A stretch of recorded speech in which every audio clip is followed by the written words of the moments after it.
All right, friends, back for chapter 20 of Tale of Despereaux. It's called A View from a Chandelier.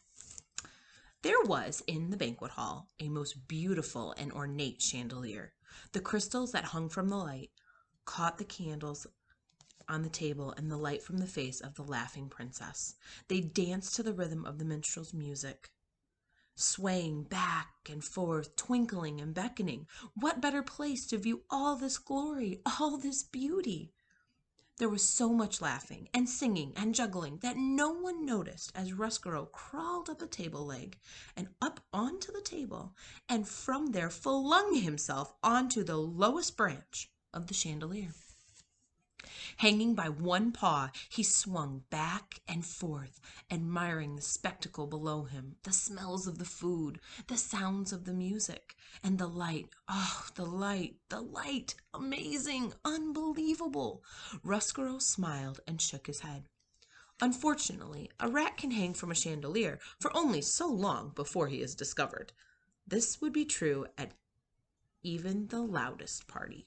Reader, do you know who it was that spotted him? Who do you think it was? You're right. It was the sharp-eyed Princess P. A rat! She shouted. A rat is hanging from the chandelier. The party, as I have noted, was loud, and the minstrels are still strumming and still singing. The people were laughing and eating, and the man with the jingle cap was juggling and juggling. No one, in the midst of all this merriment, heard the P. No one, except for Ruscaro. Rat. He had never before been aware of what an ugly word it was. Rat.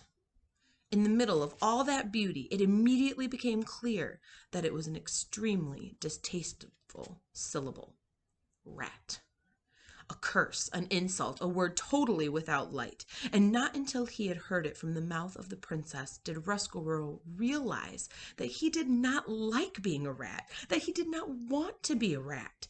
This revelation hit Ruscaro with such force that it made him lose his grip on the chandelier. The rat, reader, fell. And alas, he fell right directly into the queen's bowl of soup. I'm going to go ahead and read chapter 21 too, since it's getting good. Chapter 21, The Queen's Last Words. What's going to happen? The queen loved soup. She loved soup more than anything in the world, except for the Princess P and the king. And because the queen loved it, soup was served in the castle for every banquet, every lunch, and every dinner. And what soup it was! Cook's love and admiration for the queen and her palate moved the broth that she concocted from the level of mere food into high art. On this particular day, for this particular banquet, the cook had outdone herself. The soup was a masterwork, a delicate mingling of chicken, watercress, and garlic. Ruscaro, as he surfaced from the bottom of the queen's capacious bowl, could not help but take a few appreciative sips. Lovely, he said, distracted for a moment from the misery of his existence. Delightful. See, shouted the Bee. See? She stood. She pointed her finger right at Ruscaro. It's a rat. I told you it was a rat. He was hanging from the chandelier, and now he's in Mama's soup. The musicians stopped playing their guitars. The jugglers stopped juggling. The noble people stopped eating. The queen looked at Ruscaro. Ruscaro looked at the queen. Reader, in the spirit of honesty, I must utter a difficult and unsavory truth. Rats are not beautiful creatures. They're not even really cute.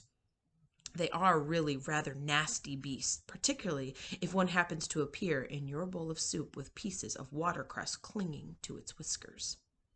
There was a long moment of silence, and then Ruscaro said to the queen, I beg your pardon? In response, the queen flung her spoon in the air, and it made an incredible noise, a noise that it was in no way worthy of a queen, a noise somewhere between the neigh of a horse, the squeal of a pig, a noise that sounded something like, "Neigh!" And then she said, "There's a rat in my soup." The queen was really a simple soul, and always, her whole life, had done nothing except state the overly obvious. She died as she lived. "There is a rat in my soup," were the last words she uttered. She clutched her chest and fell over backwards. Her royal chair hit the floor with a thump, and the banquet hall exploded. Spoons were dropped, chairs were flung back. "Save her!" thundered the king. "You must save her!" All the king's men ran to try and rescue the queen.